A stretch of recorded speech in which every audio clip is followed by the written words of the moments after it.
Je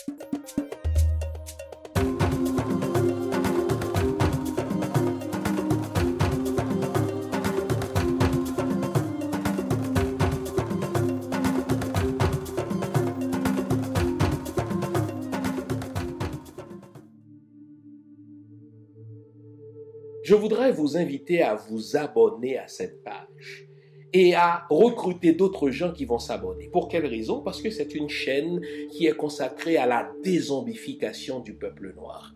Vous savez, en ma qualité de théologien, d'historien et d'expert en management public, je décide de mettre toute mon énergie et toute l'équipe qui travaille avec moi décide aussi de mettre toute son énergie à la dézombification du peuple noir. L'émission s'appelle Lumière sur le monde. Eh bien, cette lumière, ce n'est pas moi. Cette lumière, c'est le travail que nous faisons ensemble. Lorsque tout à coup, on réalise qu'on nous a roulé dans la farine, on réalise qu'on nous a trompés pendant, n'est-ce pas, des siècles, et que tout à coup, nous prenons conscience de nos ressources, nous prenons conscience de notre identité, et ayant pris conscience de tout cela, nous prenons la décision de partager ce que nous sommes, ce que nous comprenons avec les autres. Donc, nous avons besoin d'avoir une masse critique d'hommes et de femmes noirs réveillés qui vont changer, n'est-ce pas, leur pays respectif pour la gloire de nos ancêtres. Nos ancêtres méritent cela. Ils se sont sacrifiés pour nous et c'est à nous aujourd'hui de prendre le relais. Comment on le fait? On le fait en se dézombifiant et en dézombifiant les autres.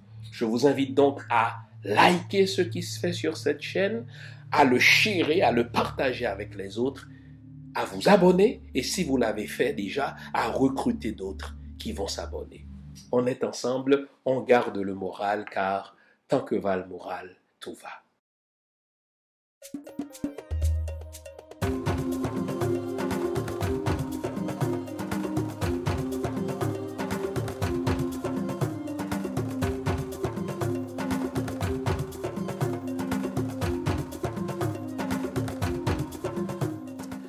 Bonjour mesdames, bonjour messieurs, bonjour le monde, bienvenue à cette autre édition de l'émission Lumière sur le monde. Comment allez-vous? J'espère que vous avez passé une bonne semaine, j'espère que vous vous sentez bien ce matin.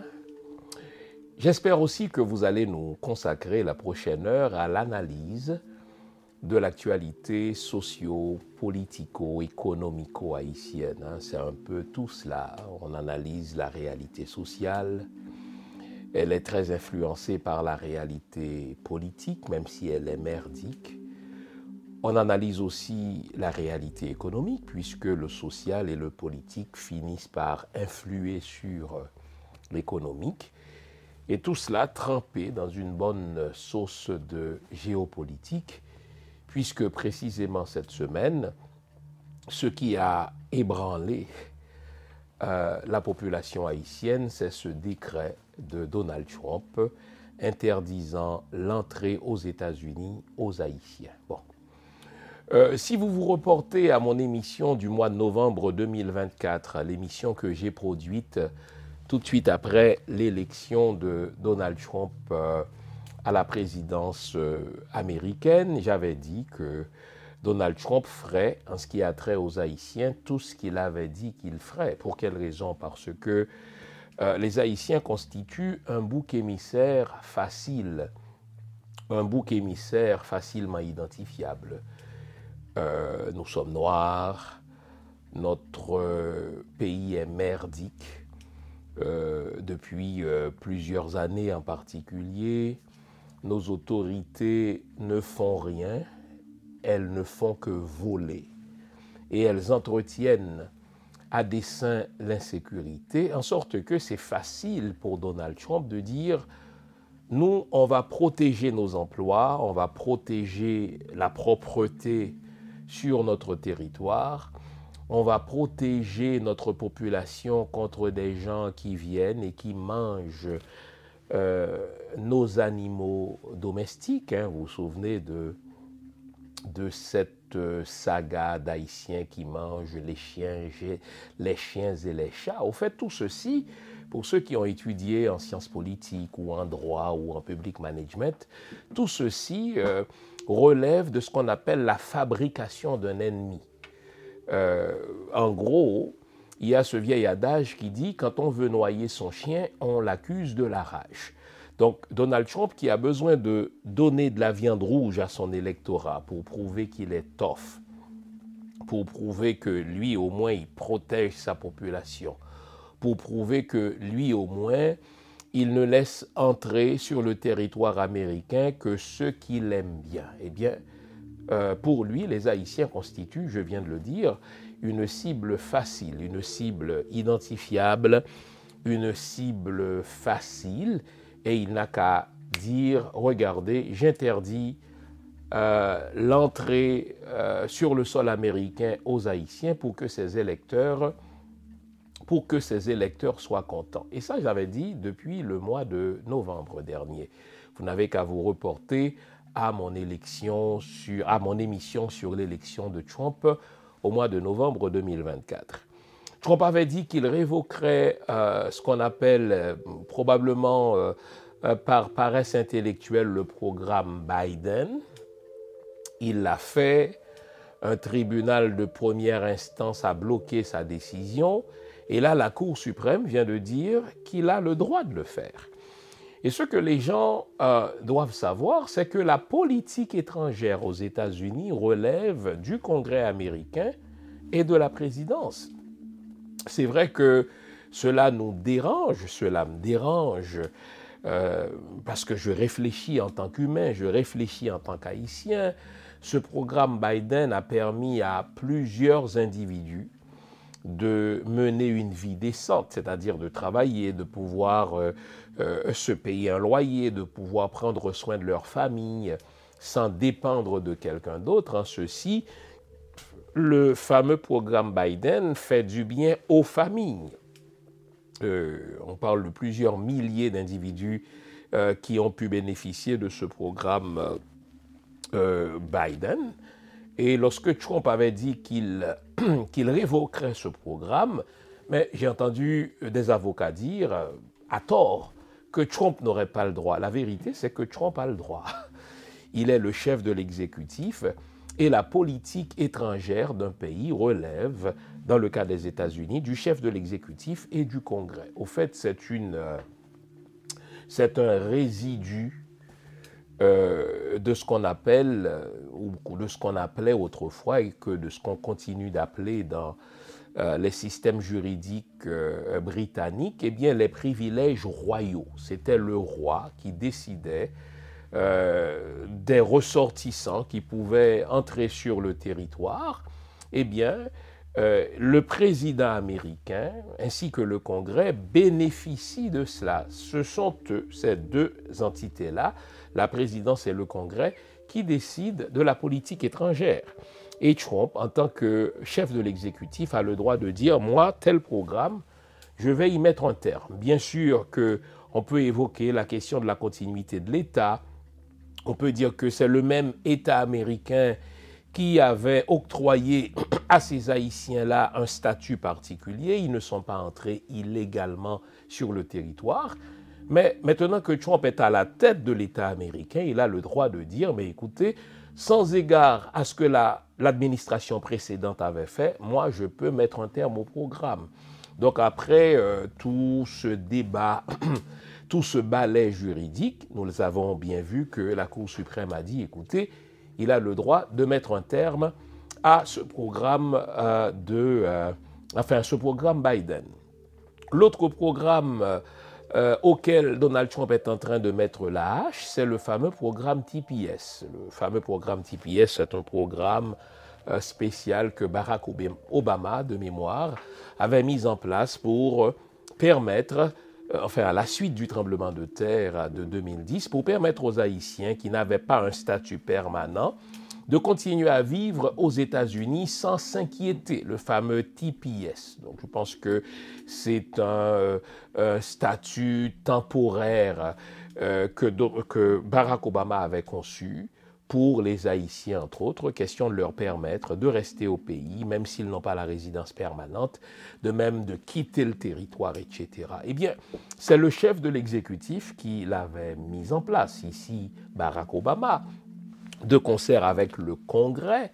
Mais aujourd'hui, c'est aussi un autre chef de l'exécutif, Donald Trump, qui décide d'y mettre un terme, même si ça ne fait pas plaisir aux Haïtiens qui sont victimes de la suppression de ce programme, mais c'est un état de droit quand même. C'est-à-dire, puisque le droit de l'immigration, encore une fois, c'est un droit de compétence partagée entre le Congrès et la présidence et l'exécutif, eh bien Donald Trump a le droit, tout à fait le droit, de supprimer, n'est-ce pas, le TPS. Évidemment, les avocats vont retourner en cour pour dire, écoutez, il y a là probablement un abus de droit, le droit doit être prévisible, enfin des arguments du monde de la basoche. L'exécutif avait accordé à ces gens-là un statut temporaire jusqu'à telle date, et qu'un minimum voudrait qu'on puisse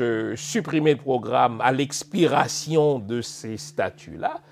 Oui, on peut plaider cela, mais à la fin de la journée, Donald Trump ira devant la Cour suprême qui va redire ce qu'elle a dit dans d'autres domaines, à savoir que eh bien, le droit de l'immigration, la politique étrangère relève de l'exécutif et du Congrès américain.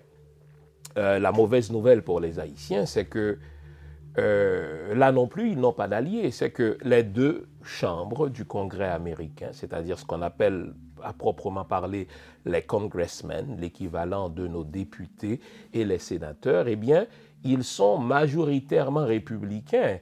Et pourquoi provoquerait-il une guerre contre Donald Trump pour sauver le statut temporaire de quelques Haïtiens?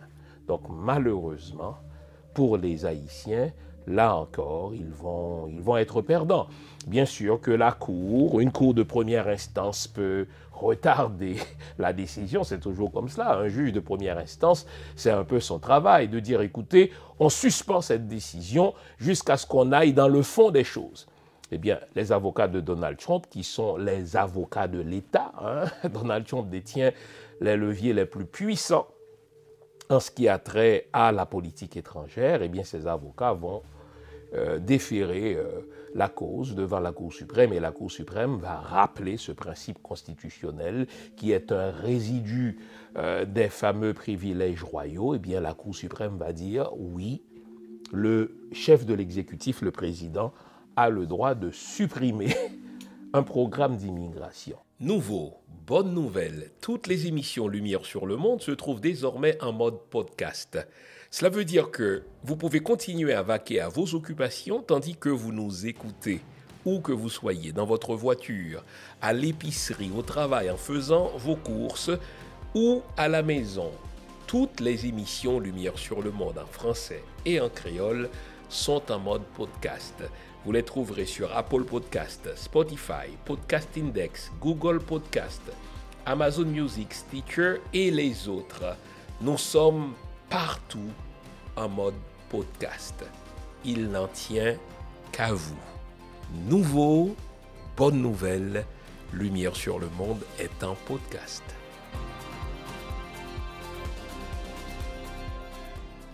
Bon.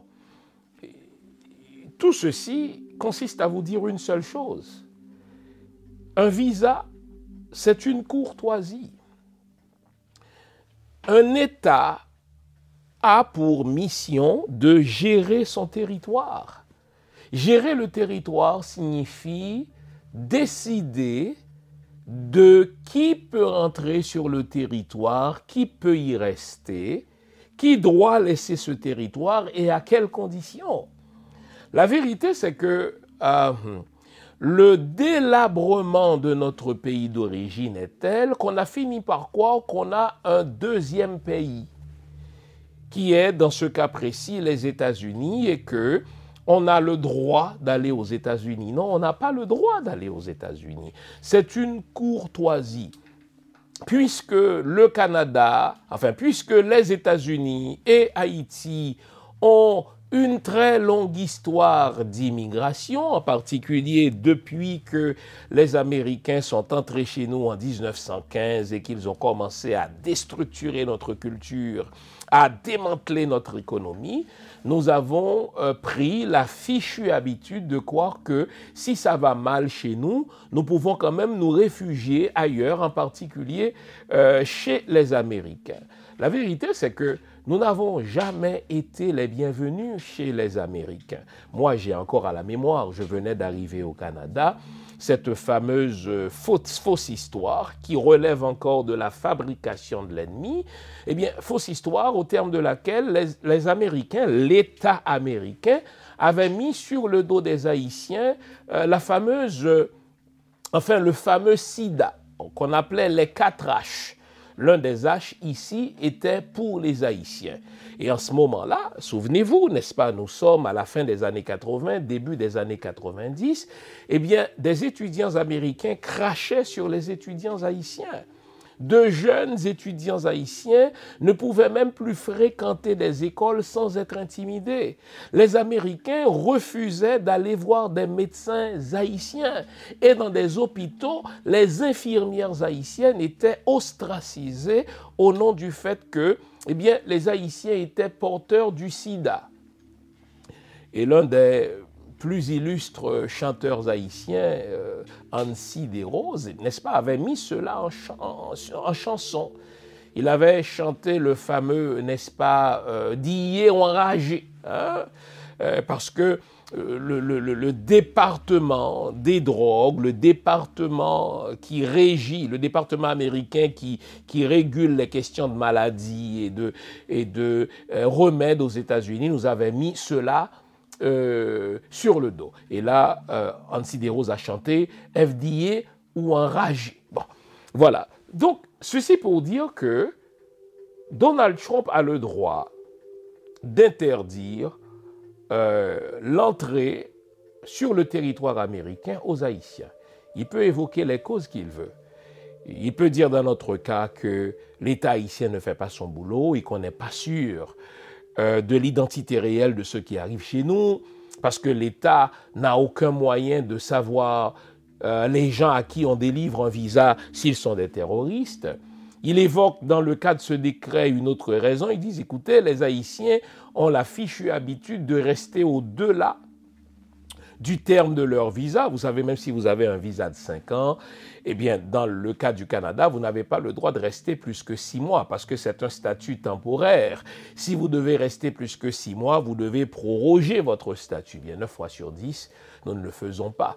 Et les chiffres que Donald Trump évoque disent, écoutez, 33% des Haïtiens qui détiennent le statut, ou à peu près temporaire aux États-Unis, eh bien, restent au-delà de leur statut. Et donc, pour toutes ces raisons, il dit, moi, à partir de maintenant, j'interdis l'entrée au territoire américain aux Haïtiens. Bon.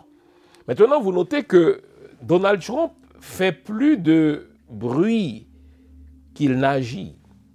Si vous prenez le temps d'analyser ce décret, substantiellement, il est en train de dire qu'à partir du 9 juin, on n'émettra plus de visa à de nouveaux demandeurs. Le décret précise, si vous avez déjà un visa américain, vous allez pouvoir venir, sauf qu'au moment du renouvellement du visa, on ne va pas vous l'accorder. Si vous êtes résident aux États-Unis, même si vous êtes ressortissant haïtien, parce que vous avez encore un passeport haïtien, vous allez pouvoir venir. Et le décret se donne une petite marge. Il dit, écoutez, on peut toujours octroyer un visa aux Haïtiens dans la mesure où ceux à qui on octroie ce visa, eh bien, représentent un intérêt pour les Américains. Donc, vous voyez, les anglo-saxons disent toujours que le diable est dans les détails. En sorte que, c'est l'effet, enfin, ceux qui étudient en communication vous parleront de l'effet performatif du langage. Il dit, on interdit au territoire américain, on interdit l'entrée au territoire américain à un certain nombre de nations, dont les Haïtiens. Puis tout le monde panique. Mais quand tu regardes, Donald Trump dit une seule chose. À partir du 9 juin dernier, si vous n'avez pas eu de visa pour venir aux États-Unis, vous n'en aurez pas. À partir du 9 juin dernier, si vous avez eu jusque-là un visa, si vous avez un visa valide, vous pouvez continuer à venir, sauf qu'à son renouvellement, on ne vous l'accordera pas, à moins que le consul soit convaincu que vous l'accordez représente un intérêt pour les États-Unis. Au fait, quand vous enlevez toutes les conditions, finalement, Donald Trump is a taco. Donald Trump always chickens out. Donald Trump, en bon créole, c'est gros vent et la pluie. Il parle beaucoup, mais il fait peu. Pourquoi? Parce que les gens qui le suivent ont besoin de viande rouge. Les gens qui le suivent ont besoin d'un discours, n'est-ce pas, qui résonne. Et là, il dit, j'interdis l'entrée aux États-Unis à un certain nombre de nations, dont les Haïtiens. Fine. Sauf que, je vous le dis, ça c'est mon domaine. Ce que Donald Trump dit qu'il va faire, le Canada le fait depuis au moins 1 an. C'est-à-dire, le Canada dit il y a un certain nombre de pays auxquels je n'accorderai plus beaucoup de visas. Et savez-vous quoi? Les Haïtiens, malgré le fait que Haïti a une longue histoire d'immigration avec le Canada, les Haïtiens subissent cela au Canada. Si vous êtes Haïtien et que vous demandiez un visa pour venir au Canada, bonne chance. Le Canada vous fait tant d'exigences en termes de biens en Haïti. Vous devez prouver que vous avez des biens en Haïti. Vous devez prouver que vous avez un compte bancaire garni. On ne le dit pas, mais c'est autour de 20 000 $ canadiens. Alors dites-moi, combien d'Haïtiens aujourd'hui peuvent se targuer d'avoir des biens, d'avoir une maison, d'avoir des terres? Combien d'Haïtiens peuvent-ils se targuer aujourd'hui d'avoir l'équivalent de 20 000 $ sur leur compte bancaire? Et il ne suffit pas de le dire. Eh bien, l'agent d'immigration du Canada appelle la banque pour s'assurer que le document est authentique. Que remarquez-vous? Ce que Trump a dit qu'il va faire, le Canada le fait déjà, sauf qu'il le fait sans le dire. Ce qu'il faut retenir, c'est que les Haïtiens ne sont les bienvenus nulle part. Pourquoi? C'est le sujet de l'émission d'aujourd'hui. Très longue introduction pour démystifier ce qui est dit, ce qui est fait dans les médias. À peu près personne ne prend le temps de lire le décret, mais quand vous prenez le temps de le lire, le langage juridique, c'est un langage assez ésotérique pour ceux qui n'étudient pas en droit. Quand vous prenez le temps de le lire, d'en faire l'exégèse, n'est-ce pas, d'en faire une bonne herméneutique, Trump dit essentiellement ceci: si vous avez déjà un visa, vous pouvez continuer à venir. Lors du renouvellement, ce n'est pas sûr qu'on va vous l'accorder. Si vous n'avez pas de visa du tout, parce que vous êtes haïtien, vous n'en aurez pas, à moins que le consul soit convaincu que votre venue au Canada, enfin aux États-Unis, représenterait un intérêt pour les États-Unis. En gros, Donald Trump parle beaucoup, il fait peu. Alors que le Canada, à contrario, ne dit rien, mais il fait pire que Trump. Il accorde un festival, je dis bien, un festival de refus aux Haïtiens qui veulent venir au Canada, à moins qu'ils aient beaucoup de biens, à moins qu'ils aient un compte bancaire garni, ce que 95, sinon 97% des Haïtiens n'ont pas. Voyez-vous, les pays occidentaux sont comme une meute de hyènes.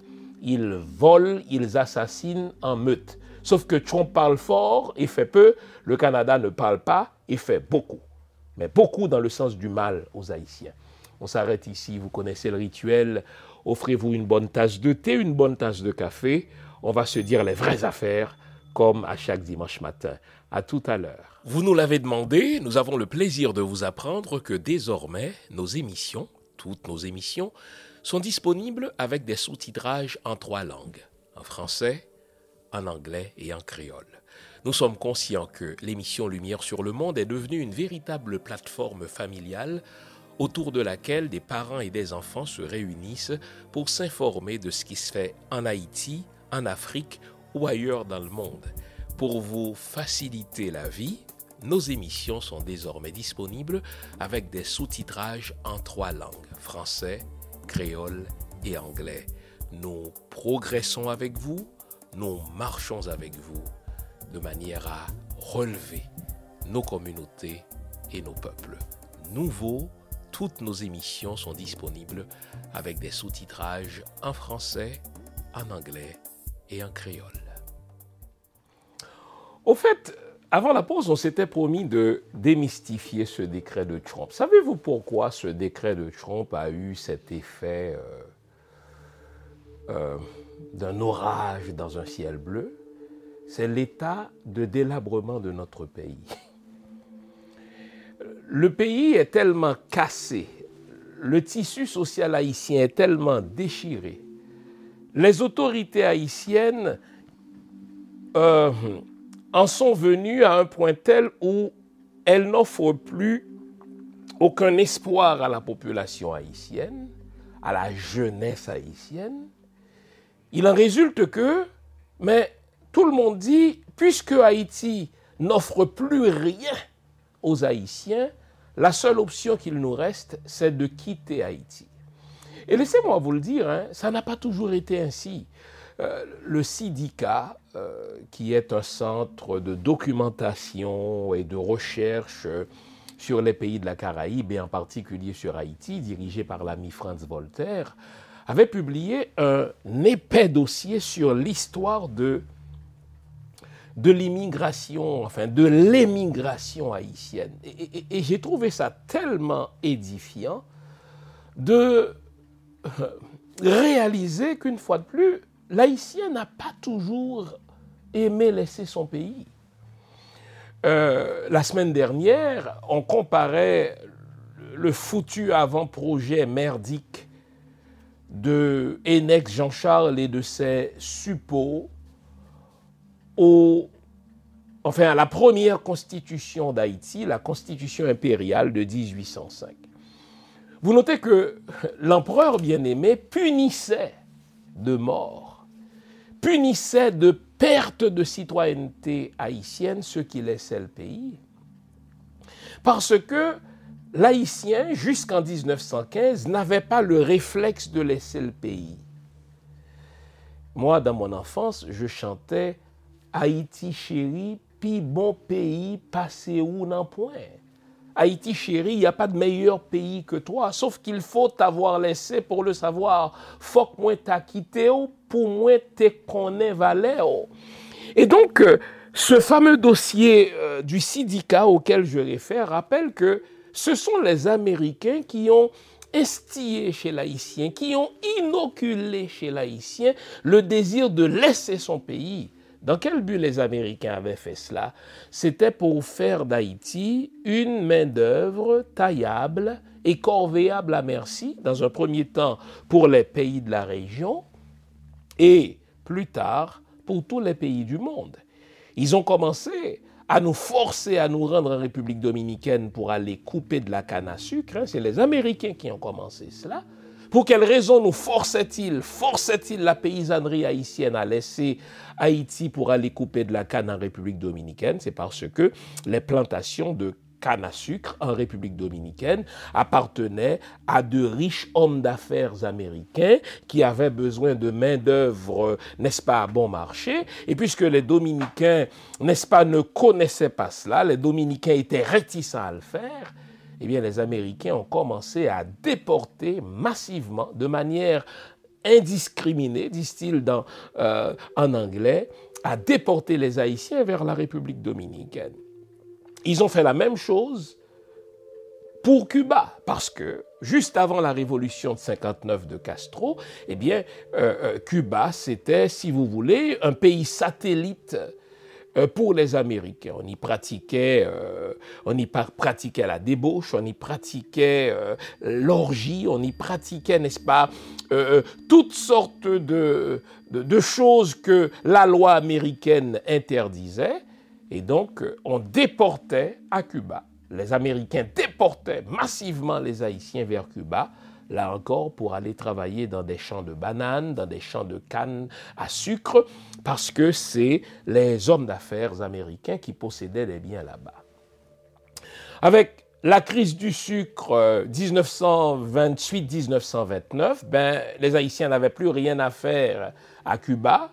Ils retournaient en Haïti, mais les Américains ne voulaient pas que ces Haïtiens-là retournent en Haïti.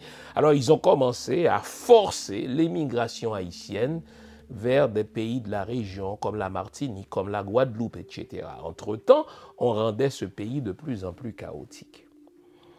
Et donc vous notez que ce réflexe qui consiste à penser que mais il n'y a pas d'avenir en Haïti et que si l'on veut vivre une vie décente, il faut absolument laisser Haïti vers Partouville.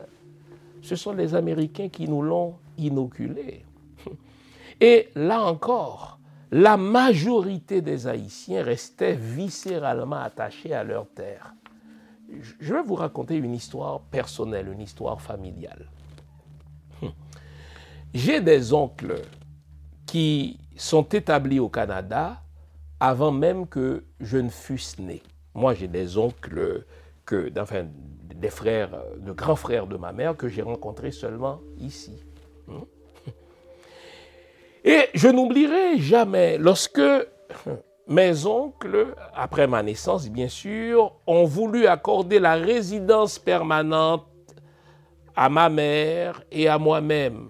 Ma mère disait non, mon fils est trop jeune, je ne veux pas qu'il vienne en terre étrangère parce que les valeurs sociales du Canada ne sont pas celles que je veux inoculer à mon fils. Ma mère a dit non.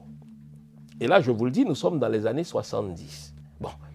L'un de ses oncles, donc l'un de mes oncles, avait un fils en Haïti, mon cousin, qui l'a fait venir, n'est-ce pas, au Canada. Mon cousin avait essentiellement le même âge que moi. Savez-vous quoi? 15 ans plus tard, malheureusement, il a été déporté par le Canada vers Haïti. Savez-vous pour quelle raison? Parce que, hélas, mon cousin a été intimidé dans des cours d'école par des Blancs. Il a été recruté par des gangs et la police l'a arrêté, l'a emprisonné. Et après un certain nombre d'emprisonnements au Canada, le même Canada qui est responsable de sa criminalisation, mon cousin est parti jeune, à 9 ans, le même Canada l'a déporté à 25-30 ans. Malheureusement, il est mort en Haïti. Ma mère avait dit, non, je ne veux pas laisser Haïti, je ne veux pas que mon fils y aille non plus, je veux que mon fils y aille. Après qu'il aura fini ses études secondaires classiques, là, il ira là-bas en tant qu'adulte. Et franchement, ma mère n'a pas perdu au change.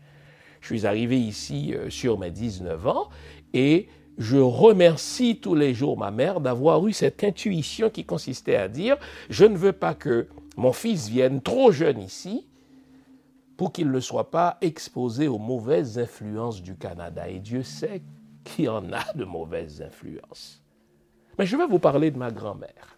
Je vous ai dit que j'ai des oncles qui sont arrivés ici bien avant ma naissance. Eh bien, ma grand-mère, qui est une dure à cuire, une vraie haïtienne trempée d'idéologie christophienne, n'a jamais voulu venir au Canada. Elle n'a jamais laissé Haïti.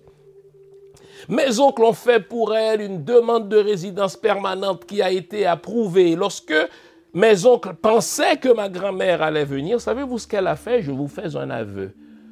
Ma grand-mère a fait venir une voisine à sa place, qui est morte. Savez-vous ce que ma grand-mère disait à sa voisine? Moi, mes enfants sont déjà à l'étranger, ils vont pouvoir assurer leur avenir, mais vous, là, vous avez beaucoup d'enfants et puis les choses sont difficiles pour vous, venez à ma place. En ce moment-là, le Canada ne vérifiait pas trop les papiers d'identité. Eh bien, la voisine de ma grand-mère est venue à sa place en son nom et, heureusement, elle a fait venir ces nombreux enfants qui aujourd'hui ont de nombreux petits-enfants. Leçon à retenir, ma grand-mère, malgré le fait que ses enfants vivaient au Canada, n'est jamais venue. Elle a choisi de ne jamais venir et elle est morte nonagénaire. Et ma grand-mère est allée à l'hôpital de toute sa putain de vie, enfin de toute son heureuse vie, aurais-je dû dire, 1 ou 2 fois. Parce qu'elle avait un problème au niveau de l'œil, elle devait voir un médecin. Ma grand-mère a mené une vie heureuse dans son Cap natal. On avait tout. On avait nos habitations en dehors du Cap, à Limonade. On y élevait des chevaux. On avait cette autarcie alimentaire. La nourriture nous arrivait de là. Et honnêtement, ma grand-mère est morte, je viens de le dire, nonagénaire, heureuse, sans avoir jamais mis le pied au Canada ni aux États-Unis. Ma mère a insisté, malgré le fait que ses frères lui avaient offert à elle et à moi la résidence permanente. Ma mère avait insisté pour que je ne vienne pas avant l'âge adulte, pour éviter de mauvaises influences. Est-ce que j'ai gagné au change? Oui. Vous vous demandez où trouver mes livres? Simple, sur mon site, prioritairement, www.jeanfils-aimé.com. Vous avez accès à tout ce que j'ai écrit. Où que vous vous trouviez dans le monde, nous livrons partout où c'est possible. Vous pouvez aussi avoir accès à mes livres par Amazon.ca. C'est un excellent cadeau à se faire ou à faire aux autres. Servez-vous-en. Pourquoi je vous ai pris ces exemples-là? C'est pour vous qui écoutez aujourd'hui et à qui les autorités haïtiennes ont réussi à faire croire qu'il n'y a pas d'avenir en Haïti et que la seule option consiste à laisser le pays. C'est pour vous dire que ça n'a pas toujours été le cas. Quand on chantait dans notre enfance « Haïti chérie, pi bon pays, passé ou n'en point »,« Haïti chérie, il n'y a pas de meilleur pays que toi », c'est vrai. C'est vrai. Haïti demeure le plus beau pays qui soit. Je peux vous en dire quelque chose, j'ai voyagé à travers le monde. Pourquoi avez-vous l'impression, vous qui vivez en Haïti, que c'est un mauvais pays? C'est parce que les ressources de ce pays sont détournées dans les comptes bancaires personnels des autorités. Les ressources de ce pays sont vendues pour des miettes aux compagnies étrangères. Eh bien, on finit par croire que ce pays-là n'offre plus rien à ses enfants, mais ce n'est qu'un mirage. Ce n'est qu'un problème d'optique. Haïti demeure le plus beau pays du monde. Alors, j'ai pris le temps de vous présenter cela pour vous dire que nous n'avons pas dans nos veines le réflexe de quitter Haïti. Non, ce sont les Américains qui ont instillé ceci en nous. Alors, quand les États-Unis décident de ne plus accorder de visa aux Haïtiens, oui, ça ébranle dans un premier temps, mais plutôt que de pleurnicher, plutôt que de paniquer, il y a peut-être là une opportunité. Il y a peut-être là une opportunité. Je vous le dis, c'est peut-être plus difficile à envisager, mais les États font leurs lois. Les parlements sont souverains dans leurs lois. Aujourd'hui, les États-Unis commencent à dire « je n'émettrai plus de nouveaux visas aux demandeurs haïtiens ». Notez qu'ils le font pour une dizaine d'autres pays.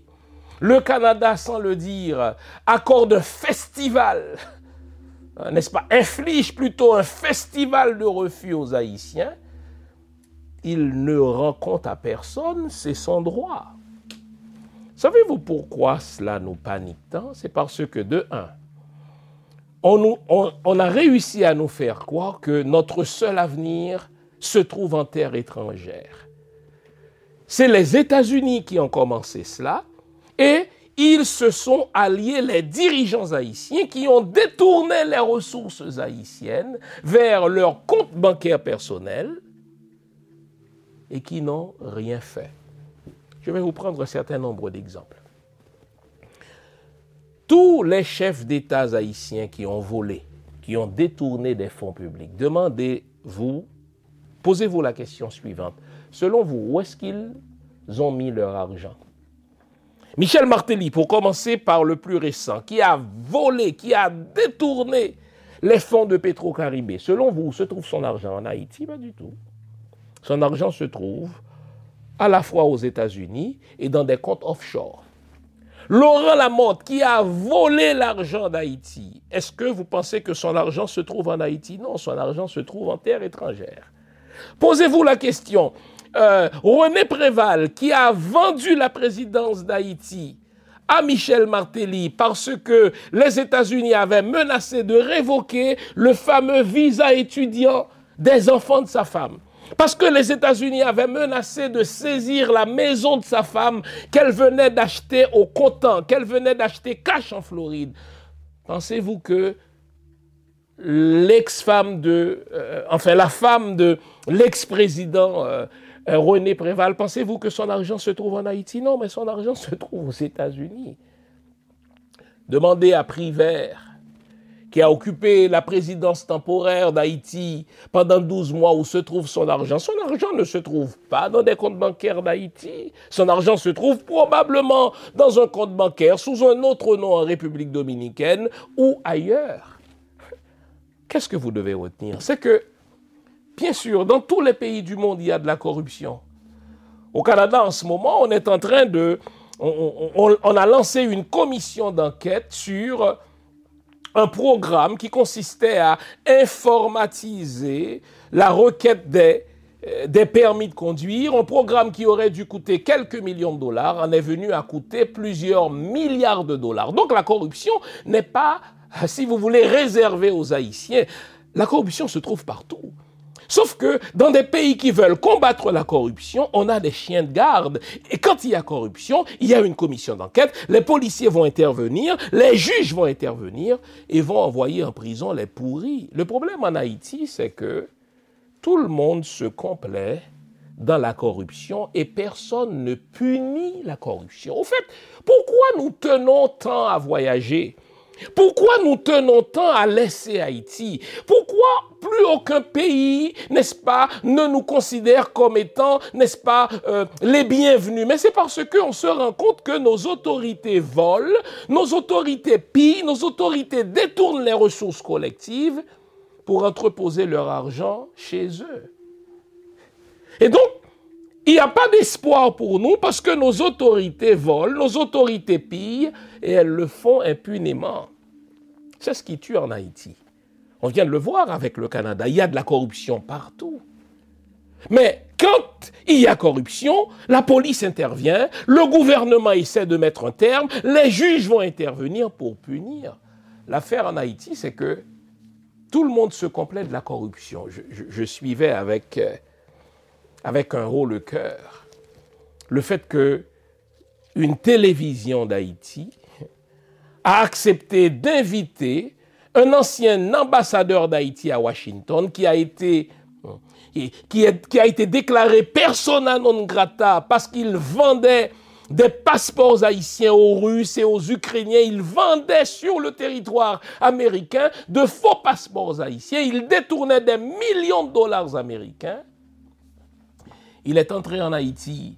Haïti n'a jamais déclenché une enquête contre lui. Il jouit de son argent volé, son argent détourné en Haïti. Et le pire, les médias s'accommodent de sa présence. Ils se font payer pour l'inviter à des entrevues. Eh bien, quand vous êtes dans une telle situation où la corruption n'émeut plus personne, quand vous êtes dans une telle situation où la corruption devient monnaie courante, où faire de la corruption est synonyme d'être intelligent, mais ce n'est pas étonnant que la jeunesse pense que la seule porte qu'il lui reste, c'est de laisser le pays, alors que, je vous le dis, Haïti demeure le plus beau pays du monde. Alors que, je vous le dis, le meilleur pays pour les Haïtiens devrait être Haïti. Et si ce n'est pas le cas en ce moment, ce n'est pas la faute d'Haïti, c'est la faute des autorités haïtiennes. En fait, ce que Trump est en train de faire représente pour nous une opportunité. Une opportunité de nous réveiller pour nous dire, écoutez, les États-Unis disent qu'ils ne vont plus accorder de nouveaux visas aux Haïtiens. Le Canada n'accorde déjà plus de nouveaux visas aux Haïtiens. Est-ce que ça ne devrait pas être une opportunité pour nous de nous réveiller pour dire, voilà, puisque le plus beau pays, je vous le dis, je suis au Canada depuis 36 ans, je vous le dis, le plus beau pays du monde, c'est Haïti. J'ai voyagé à travers le monde, je persiste à vous dire que le plus beau pays du monde, c'est Haïti. Est-ce que c'est le pays qui offre les plus grandes opportunités à sa population? Non. Pas parce que ce pays-là n'a pas d'opportunités, mais c'est parce que les autorités haïtiennes ont détourné les ressources de ce pays vers leurs comptes bancaires personnels, pour leurs familles, pour leurs maîtresses, qui, elles, ces familles et ces maîtresses, vont profiter de ces biens à l'étranger. Entre-temps, ceux qui volent, ceux qui pillent, le font en toute impunité. Le dernier exemple, c'est Wendell Théodore, qui invite 2 fois plutôt qu'une l'ancien ambassadeur voleur d'Haïti à Washington, M. Bolshit, 2 fois sur la chaîne de télévision, comme si de rien n'était.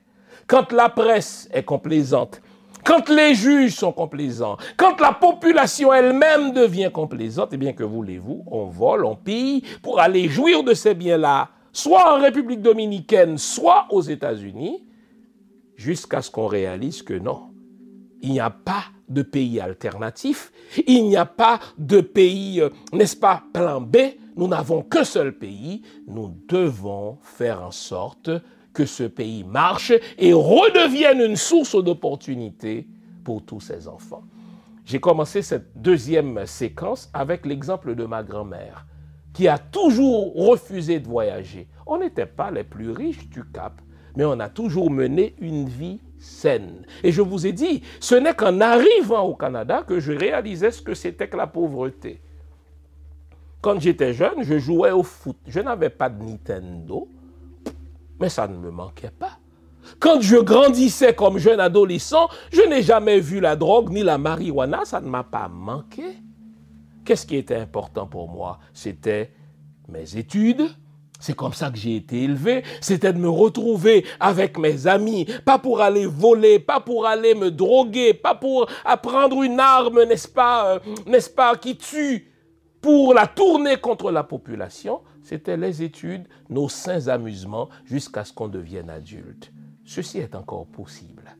Regardons maintenant en quoi l'interdiction aux Haïtiens d'entrer sur le territoire américain, ce que le Canada fait déjà sans le dire, regardons en quoi cela peut constituer une opportunité pour nous. Voyons, si on avait un véritable État, ce qu'on pourrait faire.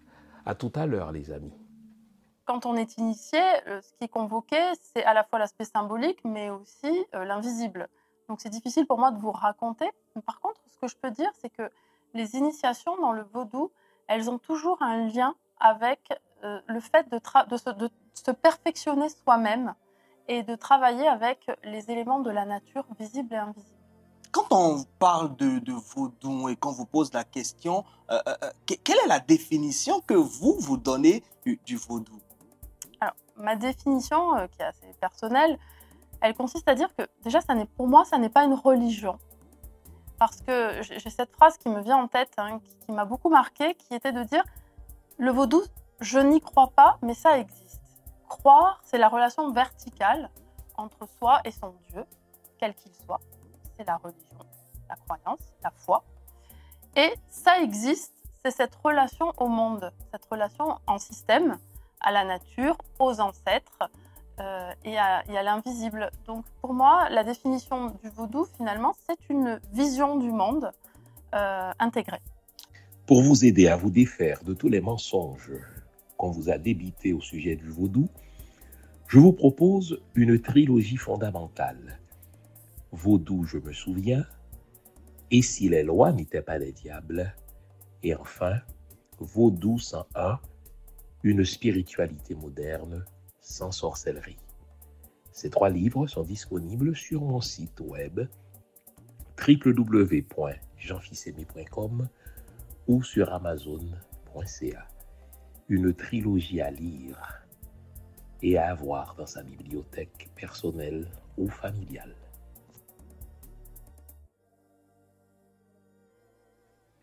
Au fait, l'annonce de Trump pourrait constituer pour nous une opportunité. Vous savez, dans le mandarin, j'aime à le rappeler, c'est d'ailleurs même ma devise personnelle, le même mot qui signifie crise dans le mandarin signifie aussi opportunité. J'ai eu une camarade de classe chinoise et qui m'a appris ce mot. Et tiens, j'ai dit, je ne savais pas. Bon.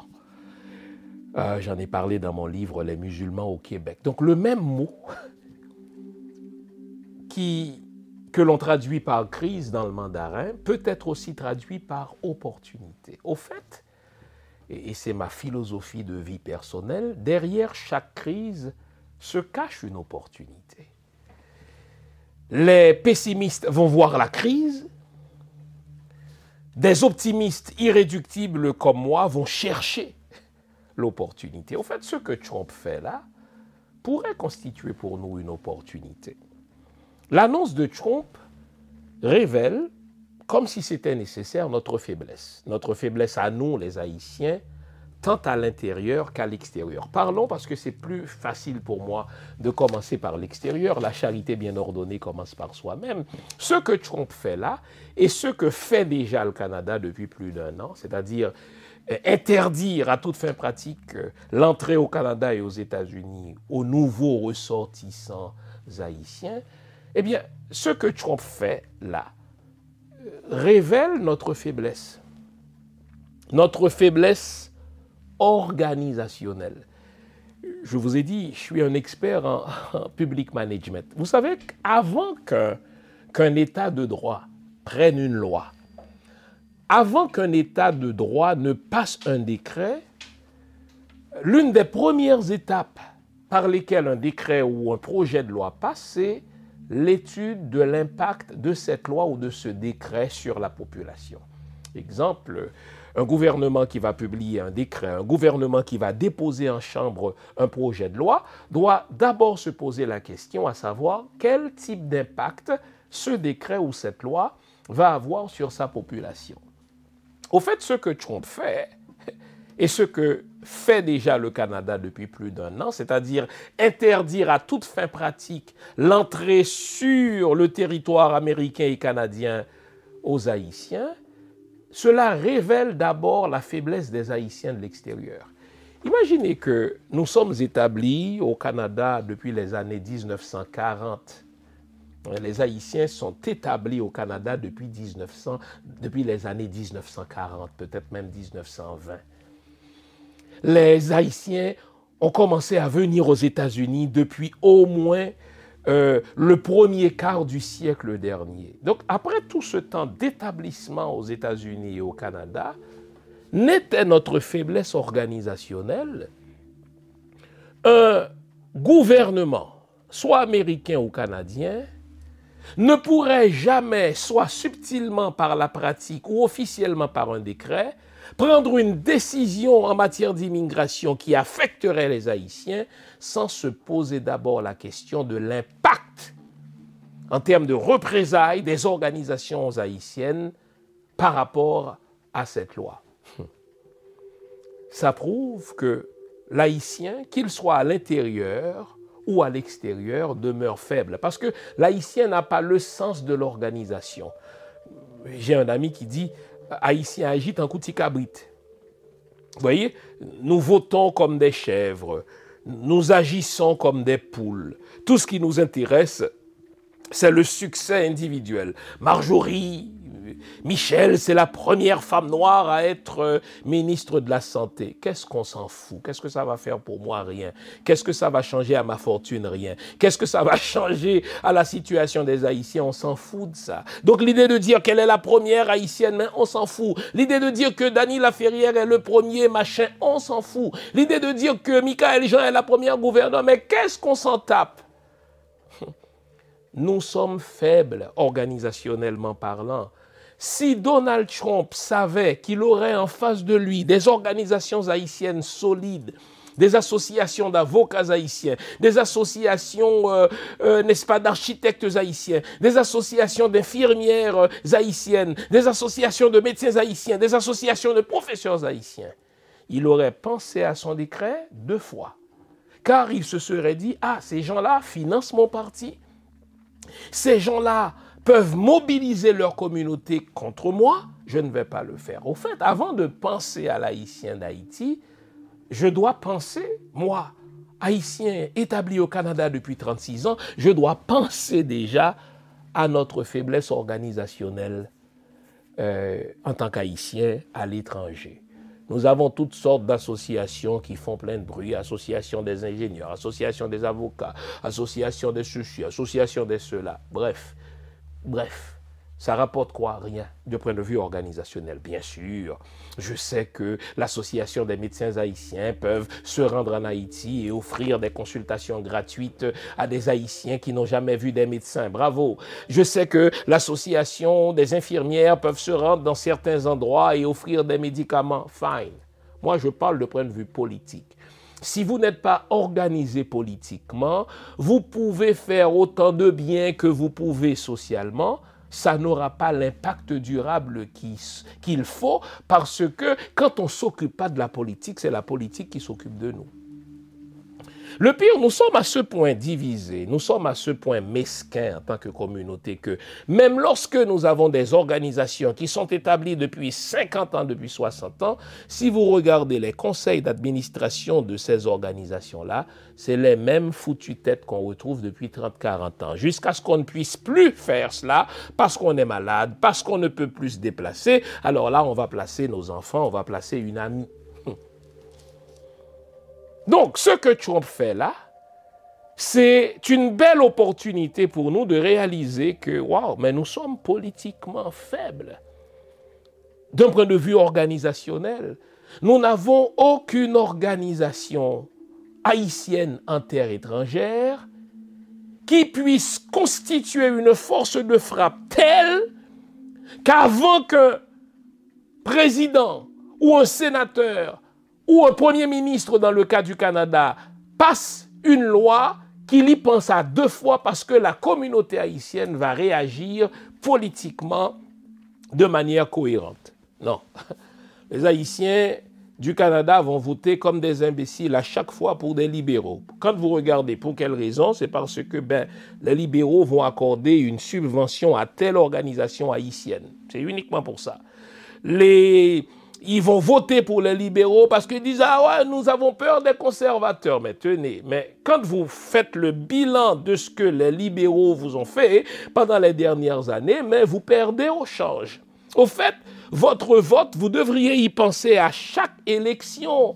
Le politicien doit savoir, si je ne donne pas ceci, si je ne donne pas cela à la communauté, je risque de perdre son vote. Donc, ce que Trump fait là, et ce que le Canada fait sans le dire, révèle notre faiblesse organisationnelle en terre étrangère.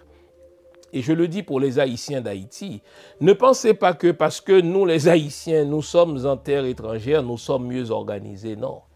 En général, l'Haïtien qui arrive en terre étrangère garde les mêmes vieux réflexes de l'Haïtien d'Haïti. Il n'a pas le sens du commun, il a le sens identitaire seulement le 1er janvier pour boire sa soupe, ou le 18 mai pour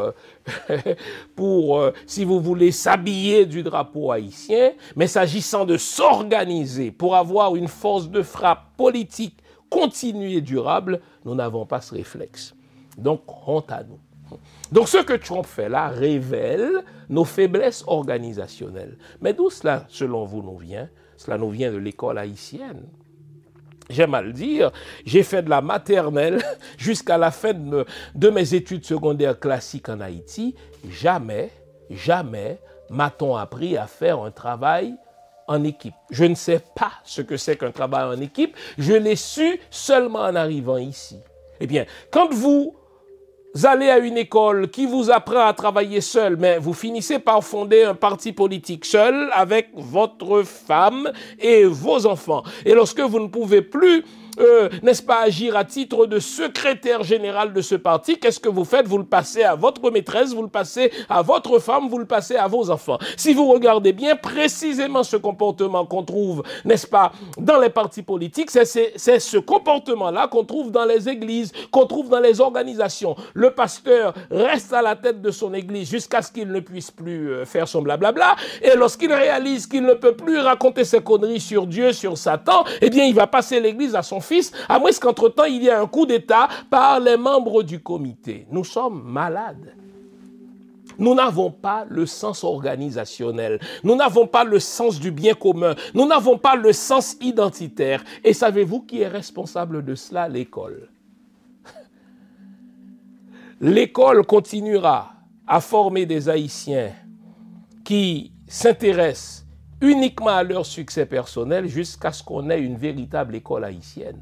Mais ce n'est pas avec Antoine Augustin qu'on va avoir ça. Antoine Augustin a passé les 40 dernières années à prêcher sur tous les toits qu'il nous faut une nouvelle école. Mais ça fait 1 an qu'il est ministre.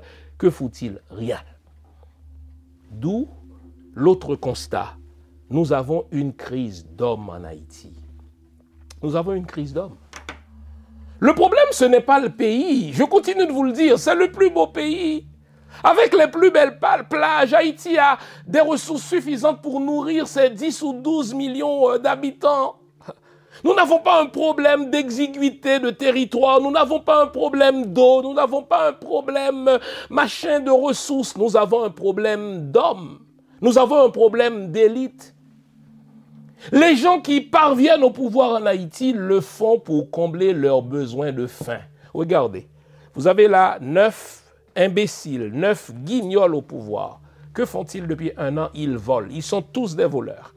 Que font-ils depuis 1 an? Ils placent leurs femmes, leurs maîtresses, leurs cousins dans les missions diplomatiques. Que font-ils depuis 1 an? Mais ils gaspillent les ressources de l'État. Ils ne foutent rien. Le pire, c'est que si vous les chassez, ce que je recommande, pour les remplacer par d'autres, ceux qui vont les remplacer vont voler exactement de la même manière. Savez-vous quoi? Parce que nous avons un problème d'hommes en Haïti. Les gens qui prennent le pouvoir n'ont pas une conception saine du pouvoir. Ils ne réalisent pas que le pouvoir est un service. Quand je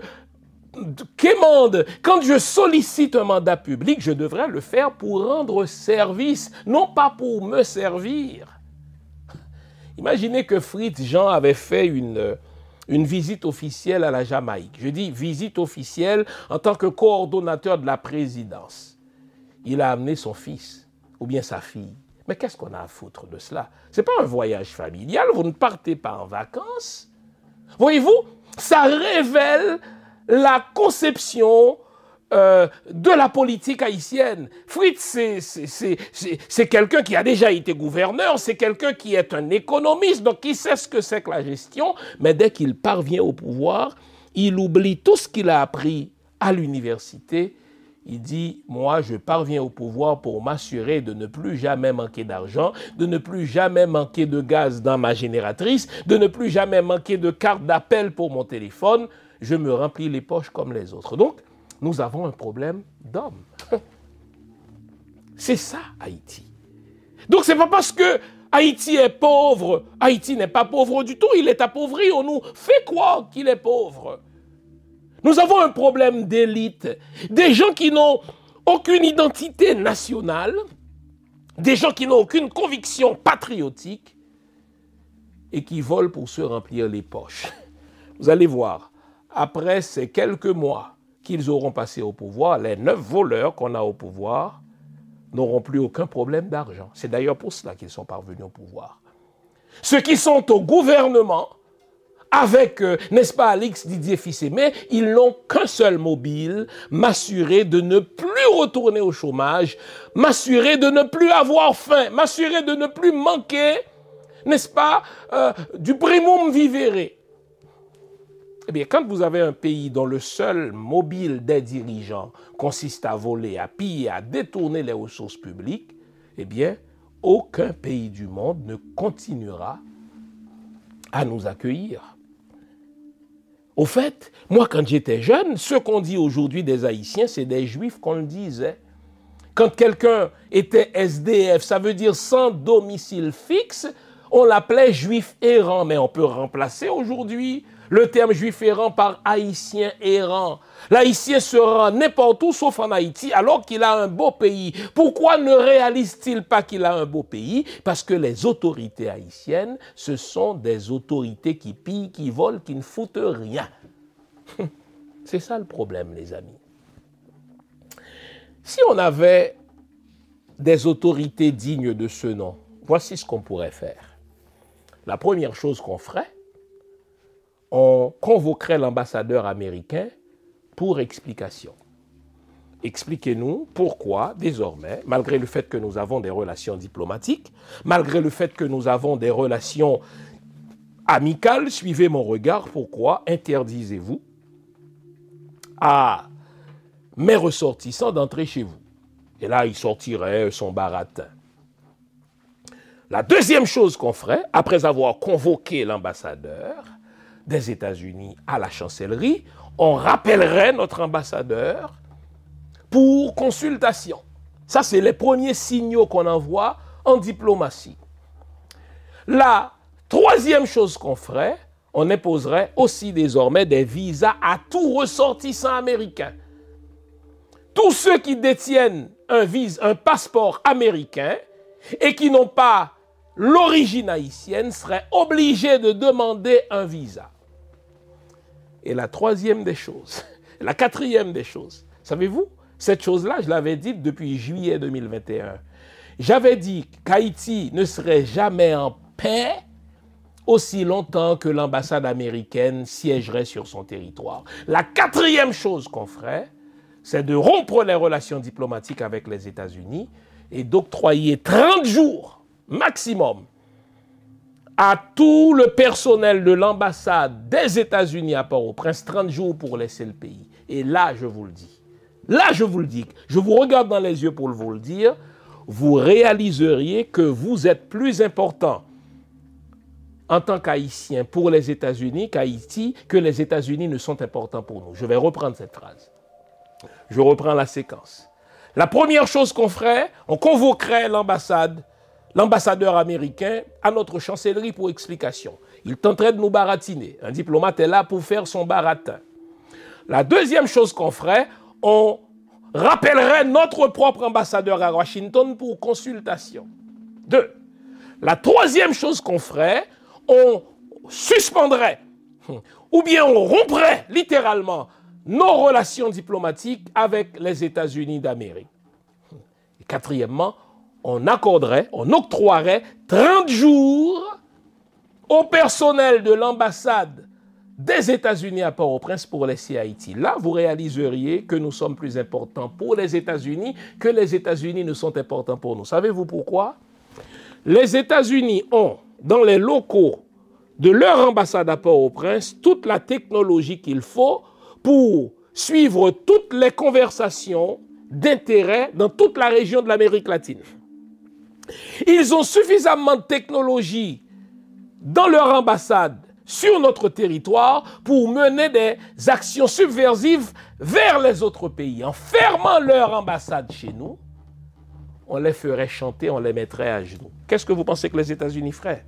Vous pensez que les États-Unis viendraient occuper Haïti et arrêteraient les 12-13 millions d'Haïtiens? Non, les États-Unis chercheraient à négocier.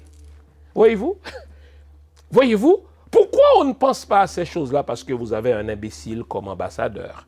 Pourquoi on ne fait pas ces choses-là? Parce que vous avez 9 crétins, 9 voleurs, 9 imbéciles, 9, n'est-ce pas, vicieux. Ce sont des vicieux, des gens qui parviennent au pouvoir par vice. Ils ont eu faim, ils étaient au chômage, ils n'avaient pas une gourde nationale sur leur compte bancaire, ils viennent au pouvoir pour voler. Si on avait un homme vertical, un Christophe, un Louverture, un Dessalinier à la tête du pouvoir, il ferait cela. 1.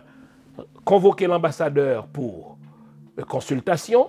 Rappeler l'ambassadeur d'Haïti à Washington pour consultation. 3. On suspendrait, n'est-ce pas, nos relations diplomatiques avec les États-Unis. 4. On octroierait 30 jours au personnel américain. Alors on imposerait aussi le visa à tout ressortissant américain. Et, in fine, on octroierait 30 jours aux membres du personnel de l'ambassade américaine pour laisser Haïti. On fermerait leurs locaux. Et là, les États-Unis seraient obligés de négocier parce que, je vous le dis, les États-Unis ne peuvent pas se passer de leur positionnement en Haïti, car c'est à partir de là qu'ils contrôlent toutes les actions subversives et toutes les communications dans la région. Imaginez que l'ambassade américaine est à Port-au-Prince, mais elle détient des antennes au Cap Haïtien, sur les mornes, sur les montagnes du Cap Haïtien. Pourquoi faire? C'est pour contrôler. Les États-Unis cherchent de contrôler les communications à partir d'Haïti, de tout ce qui se fait à Cuba, imaginez. Vous savez, quand je vous dis quelque chose, je peux vous regarder droit dans les yeux, vous savez que c'est vrai. Alors, nous sommes le plus beau pays du monde. Nous sommes le plus grand peuple du monde. Nous avons réinventé la notion de liberté. Nous avons réinventé la notion de l'autodétermination des peuples. Nous sommes le premier peuple non européen à avoir vaincu 4 armées européennes. Ah oui, c'est pas juste la France, mais c'est aussi l'Espagne. C'est pas juste l'Espagne, mais c'est aussi, n'est-ce pas, l'Angleterre. C'est pas juste l'Angleterre, mais c'est aussi, n'est-ce pas, les diverses petites razzias des Américains pour avoir le contrôle du territoire haïtien. Haïti ne mourra pas. La crise que nous traversons aura eu une vertu. Savez-vous quoi, cette vertu-là? La crise que nous traversons a réussi à décrédibiliser toute la classe politique haïtienne.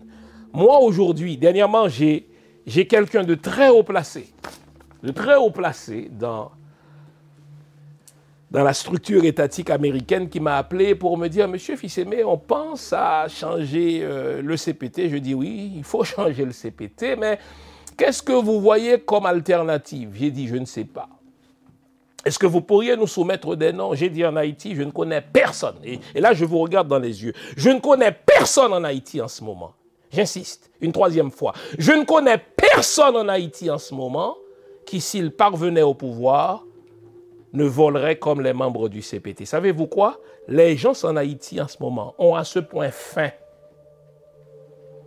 que s'ils parviennent au pouvoir dans des circonstances comme celle-là, la fameuse transition, ils vont voler, ils vont placer leurs petites amies, leurs maîtresses. Et quand je dis je ne connais personne, c'est personne. OK? Citez-moi un seul nom. Et si j'accepte de vous parler, je vous dirai ce gars-là, il ne peut pas pour telle ou telle raison. Savez-vous pourquoi? Thomas d'Aquin l'a dit. Pour pratiquer la vertu, il faut un minimum de bien. Les gens en Haïti qui s'intéressent au pouvoir, ils mangent difficilement à leur faim.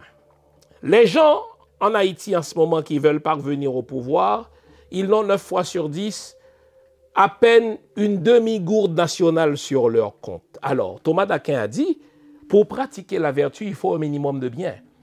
Si vous mettez quelqu'un qui a faim dans une boulangerie, la question, ce n'est pas est-ce qu'il va voler le pain pour manger, c'est quand il va le faire. Parce qu'à un moment donné, il est exposé à du pain, il est privé de pain. Certains vont voler après 2 jours, d'autres vont voler après 3 jours, d'autres vont voler après 30 jours, mais personne ne mourra de faim tandis qu'il est entouré de pain dans une boulangerie. C'est la même situation en Haïti. Les gens ont perdu leur maison, ils sont décapitalisés, ils n'ont pas d'argent. L'État s'est désisté de ses grandes missions. Alors si tu mets quelqu'un au pouvoir maintenant, tout à coup il a accès aux ressources de l'État, il va détourner des fonds. Voilà le problème. Nous avons une crise d'hommes. La solution, il faut mettre du sang neuf. Je vous le dis. La solution, il faut mettre du sang neuf. On ne peut rien faire en ce moment avec les Haïtiens d'Haïti. Je vous le dis. Si on veut changer Haïti, si on veut redonner une nouvelle direction en Haïti, si on veut lancer des chantiers de l'État, il faut le faire avec des gens qui n'ont pas faim, avec des gens qui n'ont pas besoin d'une nouvelle auto, avec des gens qui n'ont pas besoin d'une nouvelle maison et surtout avec des gens qui ne vont pas voler parce qu'ils ont tant de maîtresses qu'ils ont des dettes envers chaque maîtresse pour placer les maîtresses, les enfants des maîtresses, les cousins des maîtresses, etc. Pour moi, la classe politique haïtienne, la classe intellectuelle haïtienne, on doit les envoyer au garage parce qu'elles ont échoué. Alors je vous le dis, à cet ami très haut placé qui m'a dit « Est-ce que vous avez des noms ?» J'ai dit « En Haïti en ce moment, je ne connais personne. » Personne. Parce que nous avons une crise d'hommes. Puisque nous sommes heureusement 14 millions, tant de l'intérieur que de l'extérieur, il faut trouver les dirigeants d'Haïti à l'extérieur d'Haïti. Des gens qui ont l'habitude de vivre dans une grande maison. Des gens qui ont l'habitude d'avoir un frigidaire rempli. Des gens qui ont de l'argent sur leur compte et qui savent surtout que faire de la politique, ce n'est pas s'offrir des privilèges. Faire de la politique, c'est servir. Il faut mettre à la tête de l'État des gens qui n'ont pas besoin d'une seconde résidence. Il faut mettre à la tête de l'État des gens qui n'ont pas besoin d'un budget pour remplir leur frigidaire. C'est tellement mesquin. Imaginez Fried, Jean et les autres se font voter un budget pour remplir leur frigidaire chez eux. Bande vorace, bande vicieux. Il faut tirer un trait sur la classe politique haïtienne d'Haïti et faire appel à du sang neuf. Pour que cela soit possible, eh bien, l'avant-projet, cet avant-projet d'Enex doit être jeté à la poubelle avec Enex Jean-Charles. Vous ne pouvez pas interdire à quelqu'un d'exercer un poste électif en Haïti parce qu'il a vécu à l'étranger pendant un certain temps et qu'il n'a pas vécu 5 années d'affilée en Haïti. Qu'est-ce qu'il va faire pendant 5 ans en Haïti? Il va voler l'État? De quoi va-t-il vivre? Bande d'imbéciles, bande de mesquins, bande de vicieux. En sorte que ce que Trump fait, c'est une opportunité. Une opportunité de réaliser que nous avons une crise d'hommes, une opportunité de réaliser que nous avons une crise d'élite, une opportunité de réaliser que nous avons le plus beau pays du monde. Le problème, ce n'est pas le pays, c'est les autorités. Chassons ces foutues autorités, mettons du sang neuf en Haïti, et Haïti, je vous le dis, redeviendra le plus beau pays du monde. Au revoir. Bonne semaine à chacun d'entre vous. On garde le moral, car tant que va le moral, tout va. Vive Haïti, vive le peuple haïtien. Au revoir.